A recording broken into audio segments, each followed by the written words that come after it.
Les traemos esta noche un avance de un libro que estamos confeccionando, Fernando García Vidaurre y el que habla. Hemos acumulado a través de los años una enorme cantidad de bibliografía original que nos permite hacer un estudio profundo sobre Daniel Alcides Carrión y la bartonelosis. Este libro tendrá como título, como se ve aquí, Lord a Daniel Alcides Carrión, que bien se lo merece, y que, como vamos a ver, debe ser honrado de una manera un tanto distinta. Los avatares de Carrión en la vida cívica y la medicina peruana es lo que me toca hablar esta noche. Vamos a ver el Cerro de Pasco, en donde nació él y donde fue influenciado indudablemente por el ambiente. Este es un libro que poseemos en la biblioteca de Ingrat, un diplomático francés que además era un gran acuarelista y dibujante. Esta, a mi juicio, es la primera visión de Cerro de Pasco.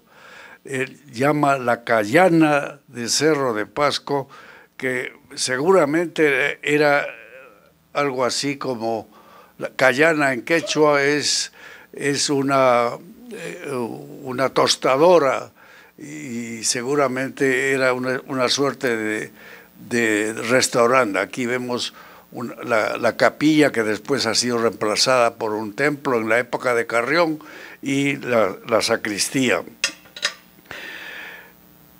El mismo Ingrat hizo unos apuntes en donde hay una escena muy interesante. Aquí están dos extranjeros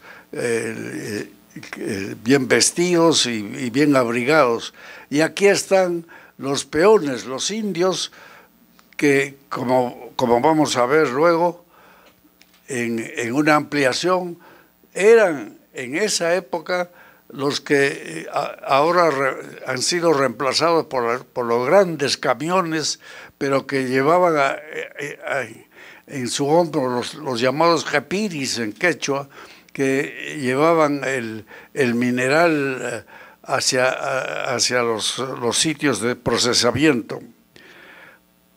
Esta escena en la parte superior de la primera lámina que hemos pasado es una muy significativa, y es que había escribientes porque muchas personas, especialmente las mujeres, eran iletradas y conseguían un escribiente para poder enviar misivas.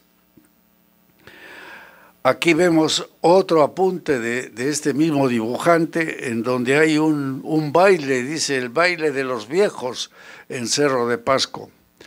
Y aquí vemos el detalle de lo alegre que era. Y efectivamente, como vamos a ver después, Cerro de Pasco siempre fue una ciudad sumamente alegre, a pesar de lo agreste. Todas estas figuras han sido en 1838 a 39, mucho antes que naciera Carrión. Este gran libro, escrito por este médico, explorador y antropólogo que estuvo en el Perú y que hizo observaciones sumamente interesantes de todo tipo, incluyendo las costumbres limeñas, este libro debía estar traducido al castellano. Es Jacobo Schudi, que estuvo en Cerro de Pasco por 1840. Y tomando como escenario esa vista satelital de Cerro de Pasco con las montañas tan agrestes en donde estaba la ciudad de Cerro de Pasco, él hizo estas observaciones. Los continentes viejo y nuevo han unido sus manos y no hay casi ninguna de las naciones que pueblan América o Europa que no tenga sus representantes en Cerro de Pasco. Efectivamente, en Cerro de Pasco había consulados de casi todos los países más importantes del mundo, incluyendo, por ejemplo, el padrastro de Carrión fue cónsul de Ecuador. Una mezcla de seres humanos, continúa Schudy, de seres humanos que rara vez se puede encontrar situada a gran altura sobre el nivel del mar y encerrada por peligrosas montañas verticales. Continúa, este es sumamente interesante, la extrema desnudez del ambiente, el entorno helado, la remota soledad del sitio, todo eso conlleva a una predisposición a la unión entre gentes disímiles. En realidad, lo que él estaba observando era un mestizaje. Allí, tanto los indios como los europeos, suizos, alemanes o sudamericanos, no tenían diferencias de orden racial. Hubo un verdadero mestizaje que es sumamente importante tener presente en la personalidad de Carrión. Dice, por último, está construida en una cuenca en forma de un hueco rodeado por paredes de rocas escarpadas. Y este es el hueco. Este es el hueco que ahora está vacío porque desde 1980, como vamos a ver después, la ciudad moderna de Cerro de Pasco, con avenidas, parques, etcétera, ha sido reemplazada por el Cerro de Pasco antiguo, que estaba en ese hueco que dice Schudy, más o menos dentro de este círculo, y que aprovecharon una de las paredes, el declive de una de las paredes para hacer las construcciones en graderías. Y es así. En esta fotografía se observa las casas con como decían los viajeros que ahora vamos a ver, que tenían un aire europeo, mansiones, junto con chozas de miserables indios, y que no existían calles trazadas. Las casas estaban encima de las vetas de plata. Esto lo dijo Ernst Middendorf, que estuvo al año siguiente de la muerte de Carrión, y esta debe ser la fotografía más antigua de Cerro de Pasco. Y aquí se ve ese declive que anteriormente les he dicho. Esta debe ser la última foto moderna de ese Cerro de Pasco, en donde ya no hay esas mansiones, porque ya los medios de comunicación hacían que los grandes dueños de los asientos mineros vivían en Lima, pero era ya una ciudad sumamente encalaminada, pero siempre la fotografía parece ser tomada en el mismo ángulo, y fue tomada por una antropóloga italiana que vino, por esta antropóloga italiana, que vino a estudiar precisamente el impacto socioeconómico que iba a tener la población al ser trasladada a las mesetas colindantes al hueco. Gracias. Sí, muchas gracias. Por eso tiene uno un hijo, ¿ve? Middendorf, el gringo con poncho que hemos visto, dijo que ahí, en esa ciudad, habían tiendas surtidas con artículos de lujo de Europa, ropa de Londres, joyas, etcétera, etcétera. Y este autor, Wiener, estuvo en Cerro de Pasco en 1879, en el momento en que comenzó la guerra con Chile. ¿Y qué fue lo que dijo? Pasé 2 días en Cerro de Pasco. Aquí hay un error, que no sé por qué ha pasado. Es de todas la villa más alegre que he visto yo en el Perú, excepto Lima.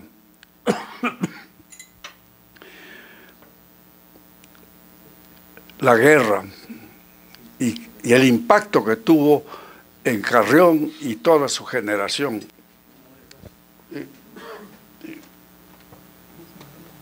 ¿Qué pasa?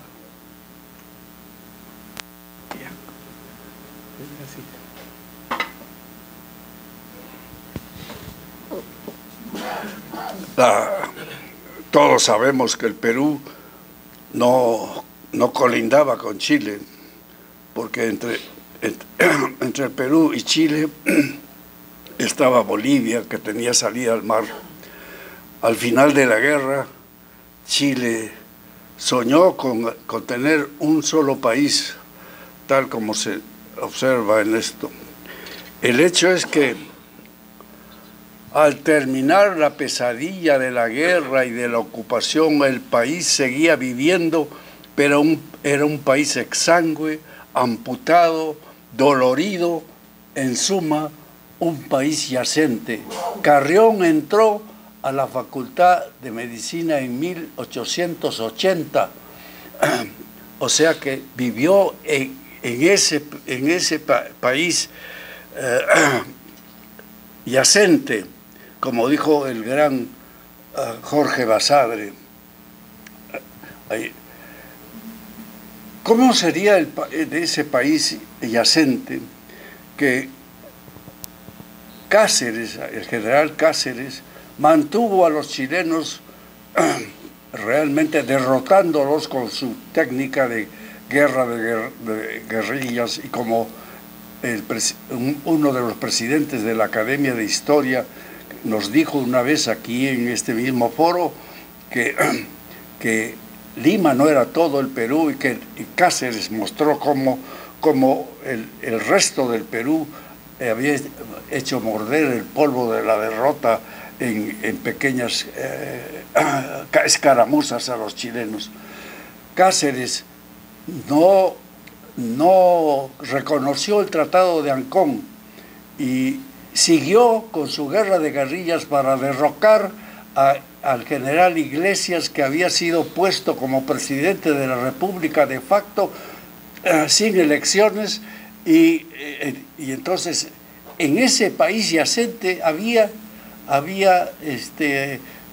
una guerra civil. Y por otra parte, los mestizos, los cholos, que son la mayoría del Perú, eran saheridos por los políticos de esa época que comandaban el Partido Civilista. Era un partido democrático pero racista, y uno de sus adalides e ideólogos, Pedro Pasoldán y Unanue, nieto de Hipólito Unanue, dice: cholo, una de las muchas castas que infestan el Perú, es el resultado del cruzamiento entre el blanco y el indio. Sigamos con el Perú yacente. En ese Perú hubo la primera huelga universitaria. los practicantes en el comercio del 28 de julio de 1884 denuncian el periódico esa huelga y dice que ya es de suponer cuánta falta harán los desgraciados que van en busca de salud a esas casas. ¿Cuál era el motivo de la huelga?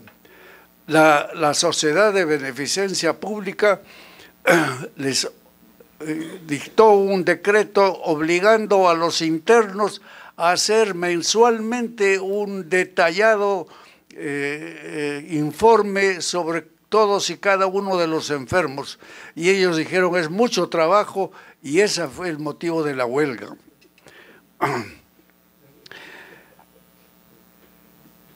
Hubo pues un desfase completo, los internos seguían en huelga. Esto es en julio. En agosto, el gobierno espurio de la Facultad de Medicina, que luego vamos a ver cómo se formó, estaba coludido completamente con la Sociedad de Beneficencia, y entonces nombraron a alumnos de últimos años internos, y internos a varios hospitales. La lista es larga, y solo aquí, para el Hospital Militar de San Bartolomé, Casimiro Medina, un mestizo de Cajamarca, y Daniel Carrión. No pasó mucho tiempo, en agosto, en la crónica médica, el periódico de la Sociedad Unión Fernandina, dice: se nos asegura, y con bastante fundamento, con los alumnos internos de prestarán pronto la estadística detallada, esa estadística que había sido motivo de la huelga, detallada, de los últimos heridos habidos en el combate del 27 del próximo, el 27 de agosto de 1884,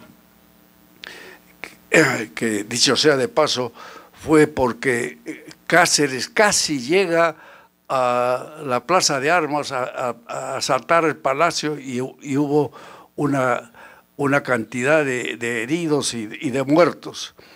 Y entonces les piden a esos sus compañeros que den precisamente esa estadística que había pedido la beneficencia. Esa es una de las muestras de la segregación.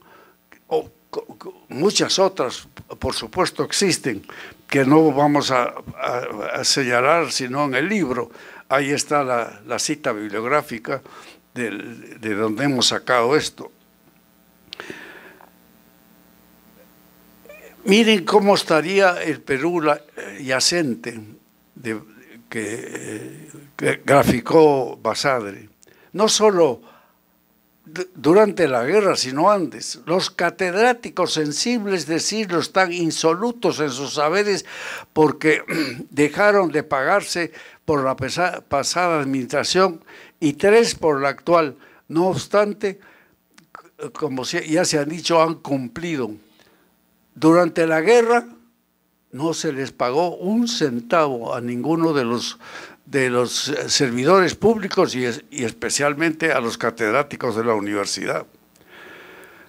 Esa es la memoria del doctor Manuel Odriozola en diciembre de 1877, antes de la guerra.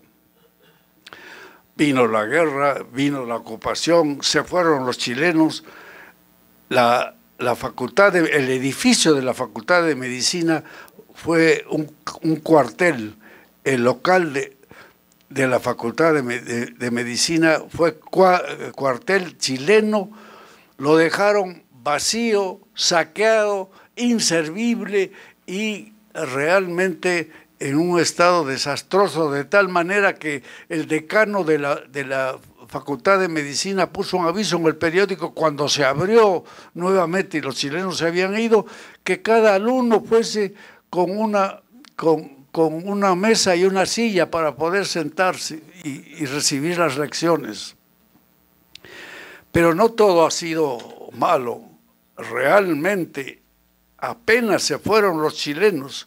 El 1 de enero de 1884, los chilenos se fueron en diciembre del 83, se fundó una sociedad de médicos jóvenes y alumnos de últimos años, a la cual, dicho sea de paso, no perteneció Carrión, porque fue una suerte de sociedad elitista como existen en las universidades anglosajonas, una especie de sorority.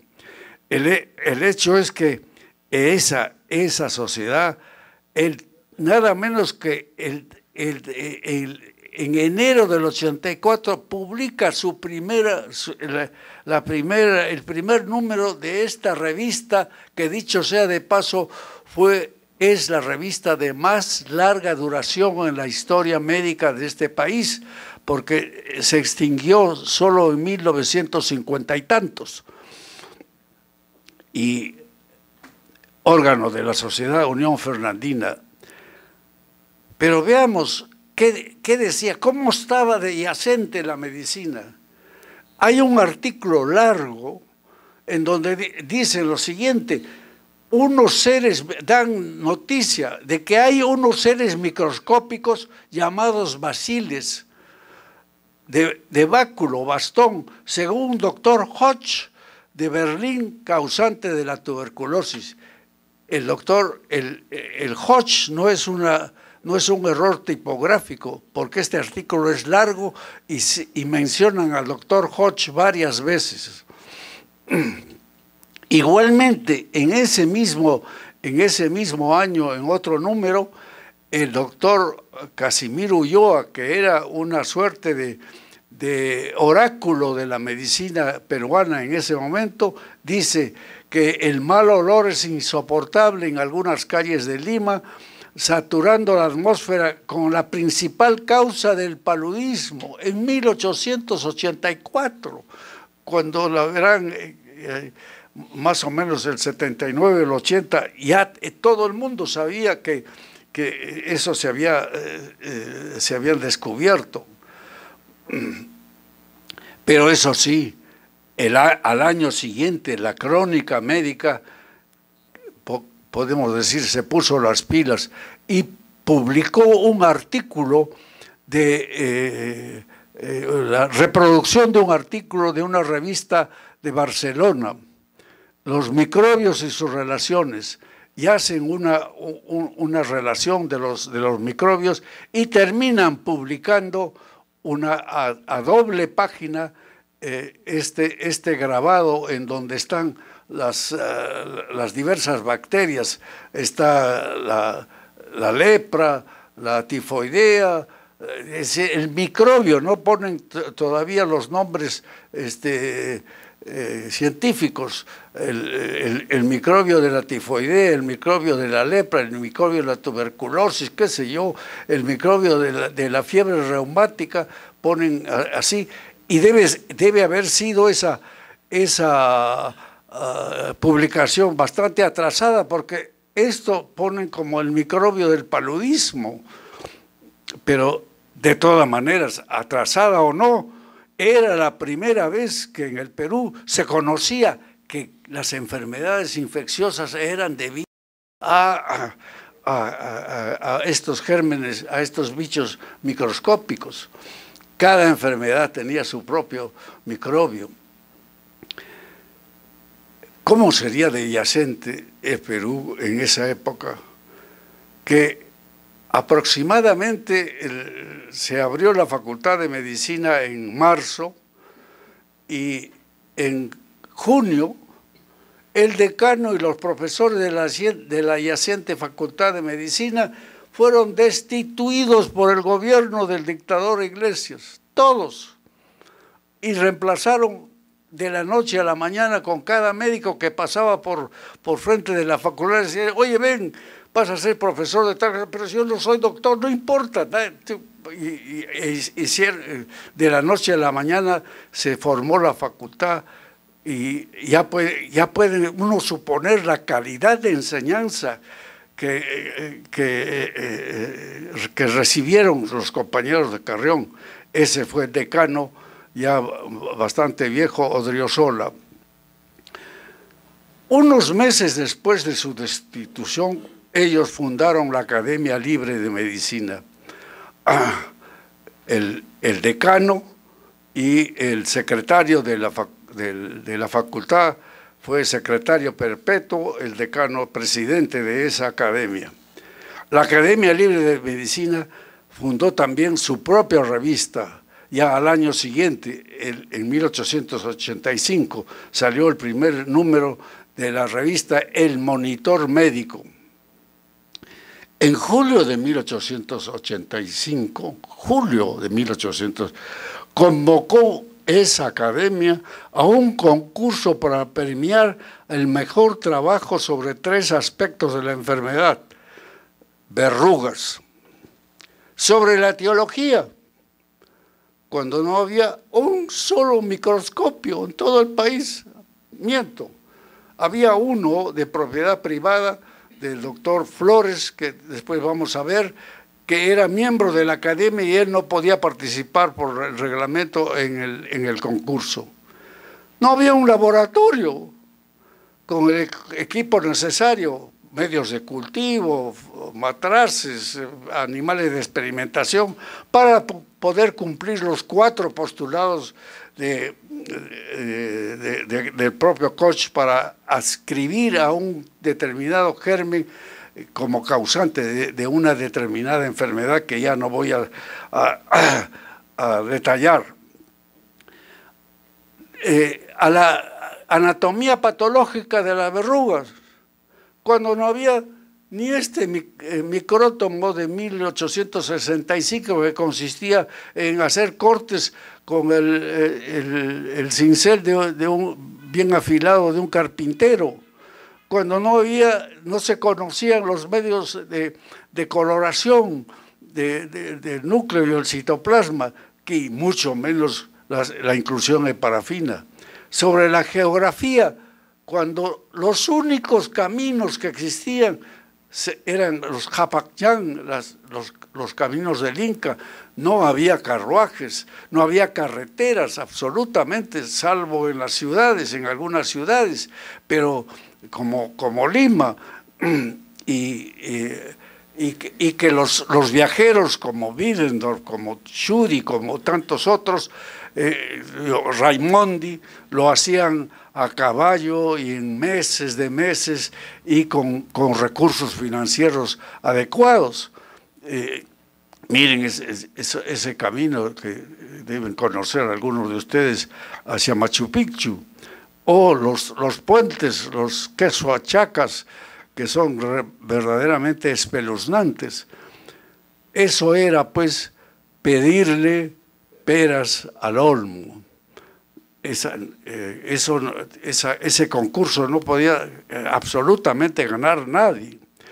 Y recuerda una canción moderna: no puedo pedir que el invierno perdone a un rosal, no puedo pedir a los olmos que entreguen peras.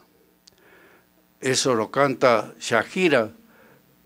Pero Daniel Alcides Carrión hace 130 años se dio cuenta de lo mismo, y entonces él ideó pedirle peras al peral.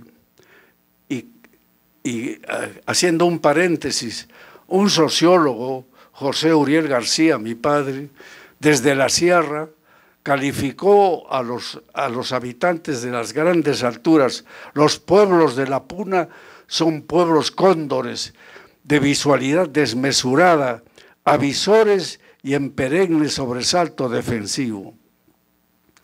Daniel, como el cóndor, avisó un nuevo método de investigación: la autoinoculación. Ese método está certificado por este historiador Lauren Altman, que en 1978 publica este libro, que es la historia de los que se autoinocularon o se autoinyectaron o ellos mismos hicieron en su cuerpo los experimentos. Y él anota y dice: el pionero de este método de investigación es Daniel Alcide Carrión. Los incentivos de Carrión. El 28 de julio de 1885, la Academia Libre de Medicina llamó a dicho concurso y Daniel se inoculó el siguiente 27 de agosto, dicho sea de paso, unos 4 o 5 días después de cumplir años. Para comenzar su experimento, vaya que si no sabía lo que iba a hacer, acudió al servicio hospitalario del presidente del jurado, Leonardo Villar, aquí lo tenemos. Él tenía un servicio de párvulos en el Hospital 2 de Mayo, la sala Las Mercedes, que fue el único que los chilenos permitieron que funcionase, porque el resto del hospital fue ocupado por las tropas chilenas. Y probablemente un párvulo como este fue el chico llamado Carmen Paredes, que donó su sangre para que Carrión se inoculase. Con la desmesurada visión de un andino para realizar su investigación, necesitó solamente de una lanceta de vacunación, nada de microscopios, nada de cortes histológicos, nada de cultivos, nada de animales de experimentación, una lanceta de vacunación. Esta figura la hemos sacado de un catálogo en Google de la época de la segunda mitad del siglo XIX. Y efectivamente, era un procedimiento tan simple que, como se ve en este gráfico, se podía hacer en cualquier parte.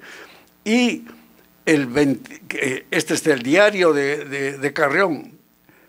El 27 de agosto de 1885, a las 10 a.m., el doctor Chávez me practicó 2 inoculaciones en cada brazo en el sitio de la vacunación.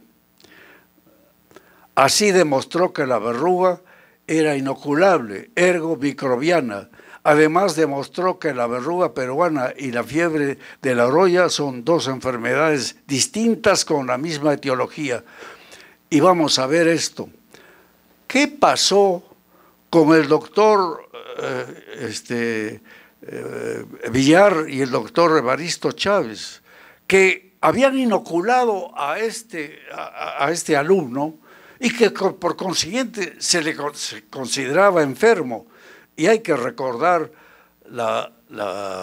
el aforismo del primer libro, del primer capítulo: la vida es corta, la ciencia es enorme, la ocasión es fugaz, el experimento es peligroso siempre y su interpretación es sumamente difícil. Pero en la segunda parte de ese mismo aforismo, como ustedes saben, es deber del médico no abandonar al paciente y asegurar la cooperación del paciente y asegurar la ayuda de los pacientes. Del diario de Carrión, el 26 de septiembre de 1885. A partir de hoy, observarán mis compañeros, todos no miembros de la Unión Fernandina, que fueron los únicos que lo atendieron. Mis compañeros, pues por mi parte confieso que me sería muy difícil. Pero 3 días antes de su muerte, al saber que Lima era una aldea grande, todo se sabía absolutamente, fue el presidente de la Academia Libre de Medicina, el doctor Macedo, el vicepresidente y el testigo y el que autorizó la inoculación y el inoculador fueron a verlo, hicieron una junta médica 3 días antes de su muerte. ¿Y cuál fue la receta? Limonada rusa, una copita cada 2 horas. Sus compañeros dicen que cada vez que tomaba la copita de la limonada le daba náuseas y vómitos. Inhalaciones de oxígeno, pulverización de la habitación con fenol. La limonada rusa, esto está tomada de la tesis doctoral del doctor Evaristo Chávez al año siguiente de la muerte de Carrión. Dice, compuesta de 4 gramos de clorato de potasio, 8 de tintura de fierro y 100 gramos de una ligera limonada, y que dice que era muy eficaz para el croup. Y no se sabe, en la historia no dice que Carrión estuviese con tos convulsiva, ¿no? Hicieron sí una cosa buena. Le dijeron al doctor Ricardo Flores Gaviño, que había regresado de Francia después de un curso intensivo de técnicas microscópicas, que fuera a verlo con un microscopio, con el único microscopio que había, y con las técnicas descritas en este libro que fue su profesor y que tenemos nosotros en nuestra biblioteca, de tal manera que a Carrión se le hizo el recuento en una cámara como esta, que había un canal de un volumen conocido en donde se ponía la sangre y se contaba a través de un ocular graduado. Y el número de Matías, 1.800.000, macrocitosis y anisocitosis. Receta del doctor Flor, transfusión de sangre de emergencia. La verdad es esta. Si se hubiera hecho la transfusión, a Carrión iba a ser la primera en la historia de la medicina peruana. En el Perú yaciente no existió la menor posibilidad de practicar la transfusión. Aquí está la tesis de Evaristo Chávez sobre anemia perniciosa, que a mi juicio, eso sí es pura especulación, a mi juicio es una justificación de lo que hicieron con Carrión cuando cayó a sus manos a raíz de la receta de Flores y que fue hospitalizado en la Maison Santé y fue tratado tanto por Villar como por él y otros doctores. Decir algo sobre el medio quirúrgico propuesto ya cuando dice Chávez, con el desgraciado caso de Carrión, hablo de la transfusión sanguínea. Mostrando ya cerca el término final, es indudable que la transfusión no debe ser propuesta. Y es todo lo contrario. Los obstetras que con frecuencia tenían graves casos de hemorragia después del parto, posparto, llamaban al marido y con la mujer moribunda y le hacían la transfusión de vena a vena. Esto es sumamente importante, tomado del libro que publicaron los compañeros de Carrión un año después de su muerte, en donde dicen, después de que había sido transferida para el día siguiente, dice, le dieron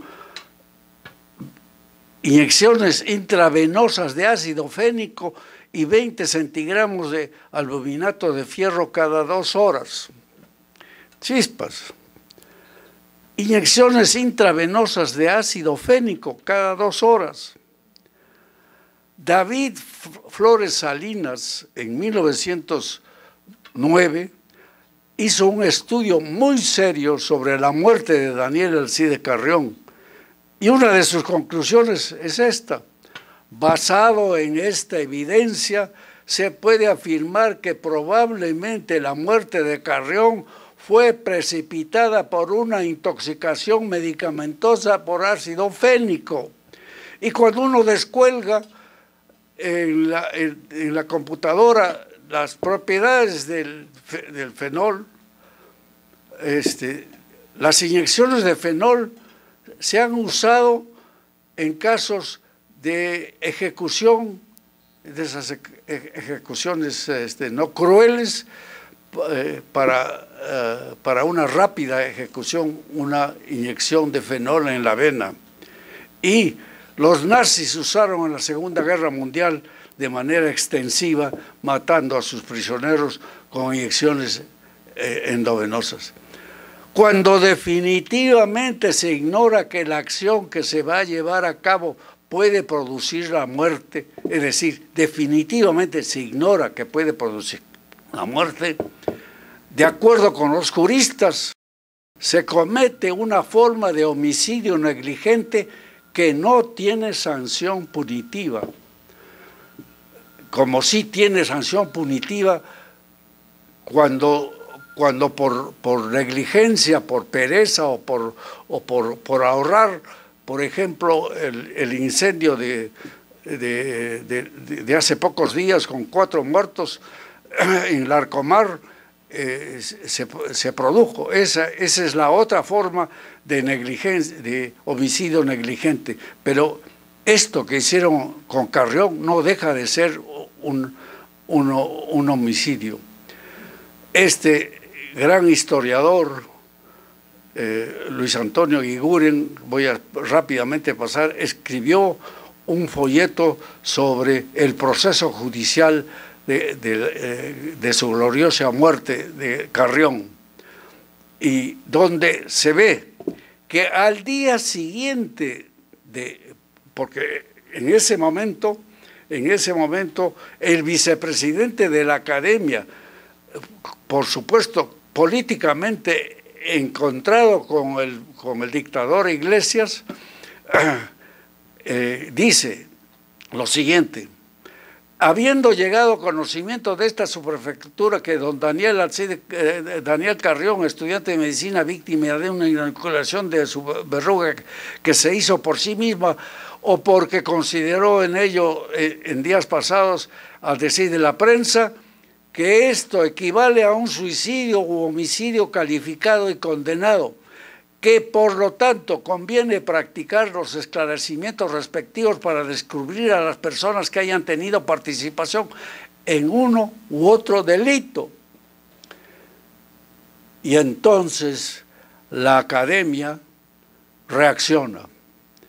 El monitor médico, que yo no sé por qué tiene fecha de 1 de octubre, pero salió con semanas de atraso, y hace una nota sobre Carrión, y redactado dice 8 días después del 5 de octubre, y elogia a Carrión, elogia su heroísmo, elogia que ha descubierto que es inoculable la verruga, etc. Pero tiene esta frase pero esta inoculación, ya estaba la policía detrás de ellos. Esta inoculación se hizo desautorizada, o por lo menos no se pidió el consejo de hombres serenos que nunca hubieran permitido un experimento que descuidó todo principio científico.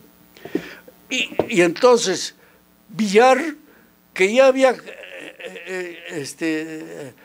hecho su declaración ante el juez, diciendo que él la había pronunciado, fue a la imprenta a hacer una corrección. y en el número siguiente pone, léase, no se siguió el consejo. Eso lo pueden leer, esto no es... En cambio, la Unión Fernandina se portó de una manera mejor. Publicó un número especial inmediatamente después de su muerte, al final del mes de octubre, en el número de octubre de la Crónica Médica, con su retrato. Pero ellos eran civilistas, ellos eran blancos, ellos eran... Y un cholo con esta pinta no puede hacer nada bueno. Eso todavía se piensa hasta ahora. De tal manera que hicieron de su retrato, como se puede ver, esta nueva versión que se hacía con este aparato. Conozco algo de estas cosas porque durante mi adolescencia he tenido el privilegio de hacer vacaciones útiles por mandato de mi padre en el taller de Martín Chambi en el Cusco. Y hay estos aparatos en donde se pone la fotografía y luego con unos lápices especiales de una punta muy fina que tiene que ser, a cada rato tiene que sacarle punta, como si fueran píxeles modernos, hacen se pueden hacer esa modificación como la que estamos viendo. Y en la página siguiente, esos redactores de la Crónica Médica, dice, a ese número pertenece hoy un compatriota nuestro, un modesto alumno del sexto año de medicina. Aquí está la certificación de que él no pertenecía porque si no lo hubieran dicho. Daniel Alcide Carrión, y dice, un modesto alumno, realmente. Era un modestísimo. Siguió el juicio y más o menos a fin de año, Andrés Avelino Cáceres entra a sangre y fuego a Palacio de Gobierno y días antes los jueces y los fiscales, no se atrevieron a publicarlo, concluyen en última instancia sobre este asunto, concluyen, sensible es que acaso la mezquindad de extraviadas pasiones haya sido el móvil que dio lugar a que se levantase sumario sobre un aspecto que, lejos de merecer calificarse como punible, presenta todos los caracteres de innegable heroísmo. ¿Qué pasó? Sesión de la Academia Libre, el comité de concursos presidido por el doctor Villar tiene que dar cuenta por qué no se había presentado nadie. Pero ¿cómo se iba a presentar? Era imposible. Y en esa sesión elogió al héroe Carrión y repitió y dijo, demostraba su sacrificio. Este muchacho que parece entre líneas, por lo menos hay que leer detenidamente ese informe, que no sabía lo que hacía, que se inoculó. Pero en la discusión científica él dice lo siguiente que no voy a comentar. El presidente de esa y vicepresidente de la Academia y presidente de la Comisión de Concurso, la verruga no es exclusiva del Perú. En África es conocida como frambuesa hollados. No quiero comentar absolutamente, sino recordar a Basadre y su Perú yacente. En esa misma sesión, Monitor Médico, año segundo, número 8, página 168, el doctor Casimiro Ulloa, secretario perpetuo, repitió el elogio mucho más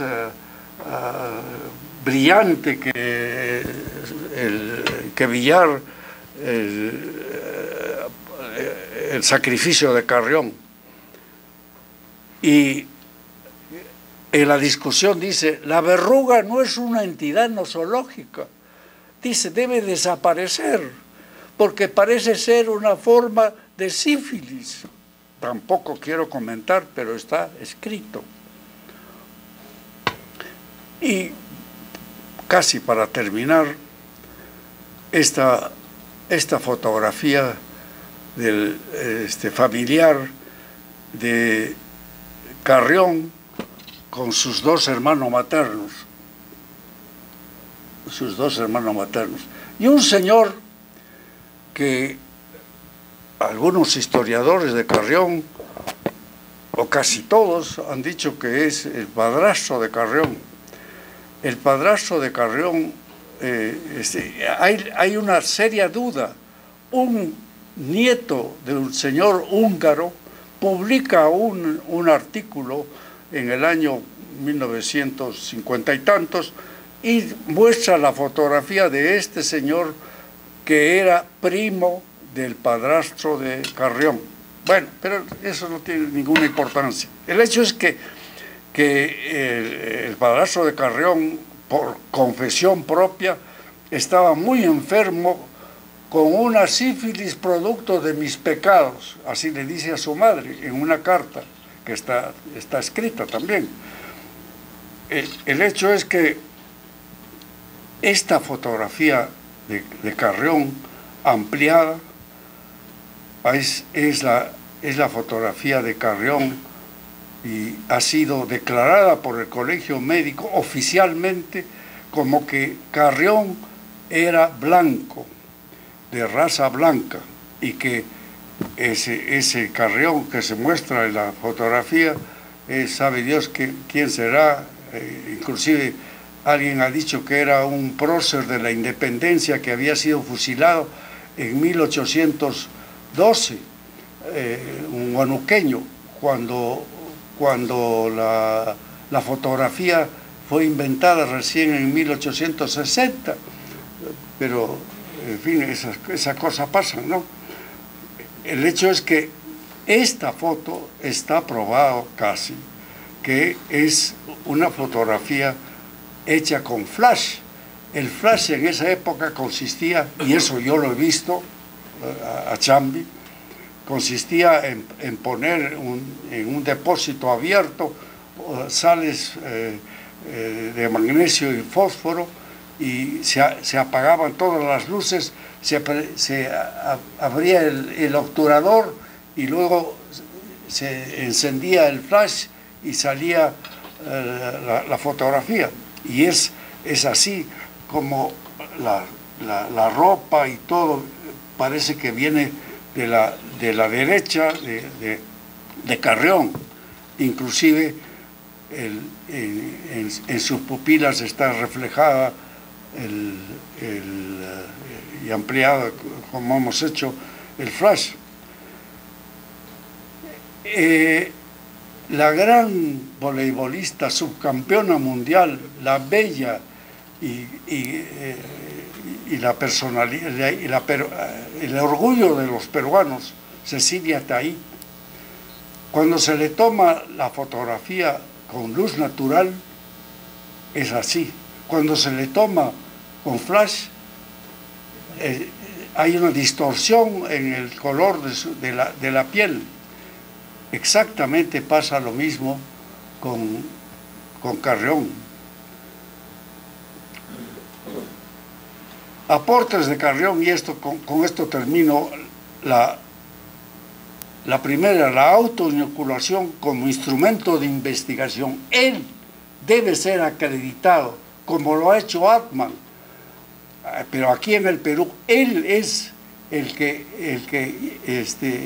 patrocina un modelo de investigación científica por autoinoculación, que la verruga peruana y la fiebre de la oroya son de etiología microbiana, que la fiebre de la oroya y la verruga peruana son enfermedades diferentes producidas por un solo germen.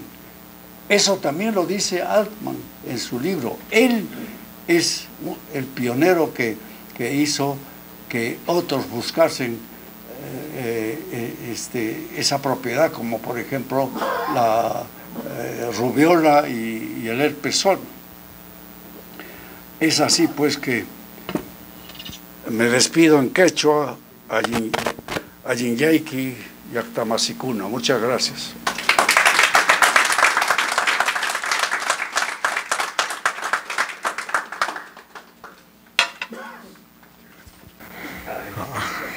Agradecemos la ponencia del doctor Uriel García.